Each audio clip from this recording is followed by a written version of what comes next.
କରୁଛନ୍ତି ତାହେଲେ ଜାଣି ରଖିବା କଥା ଆମର ସମ୍ବଲପୁର ଅଞ୍ଚଳର ଲୋକମାନଙ୍କୁ ଯେ ଉତ୍କଳ କହିଲେ କଟକ ପୁରୀ ବାଲେଶ୍ୱର ଉତ୍କଳ କୌଶଳ କଳିଙ୍ଗ ମିଶିକରି ଓଡ଼ିଶା ପ୍ରଦେଶ ଗଠନ ହୋଇଛି କେବଳ ଉତ୍କଳର ଜୟଗାନ ଗାଇବ ଆଉ କୌଶଳର ଆଉ କଳିଙ୍ଗର କ'ଣ ପାଇଁ ଜୟଗାନ ହେବ ନାହିଁ ଏଇଟା ଗୋଟେ ମାନସିକତା ଆମକୁ ତୁମେ ଶୋଷଣ କରୁଛ ଆମର ଅର୍ଥ ଆମର ଖଣି ଆମର ଚାଷ ଆମର ଜଙ୍ଗଲ ସବୁଥିରେ ତୁମେ ଆମକୁ ଶୋଷଣ କଲ ଚାକିରି ବାକିରି ସବୁଥିରେ ଆଉ ଆଜି ତୁମେ ସେ କଲଚରାଲି ବି ଆମକୁ ଏକ୍ସପ୍ଲୋଏଟ୍ କରିବାର ଲାଗି ତୁମେ ଚାହୁଁଛ ଏଇଟା କି କଥା ଆମେ ଓଡ଼ିଶା ପ୍ରଦେଶରେ ମିଶିଥିଲୁ ଓଡ଼ିଶା ପ୍ରଦେଶରେ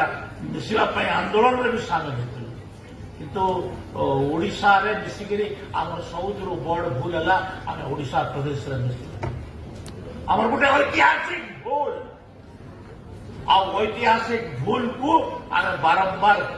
କହୁଛୁ ଆଜି ଆମେ ସେ କଥା ଗୁଡ଼ାକ ନ ଯାଇକରି ଆମେ ସୁଭଦ୍ରା ଯୋଜନା କଥା ଅଛି ସୁଭଦ୍ରା ଯୋଜନା ଏଇଟା ଲୋକଙ୍କର ମାନଙ୍କର ମହିଳାମାନଙ୍କର ଅର୍ଥନୈତିକ ବିକାଶ ଦିଗରେ ଆମର ଲାଭ ଦେବ ଆଉ ଏହାକୁ ଏଇଟା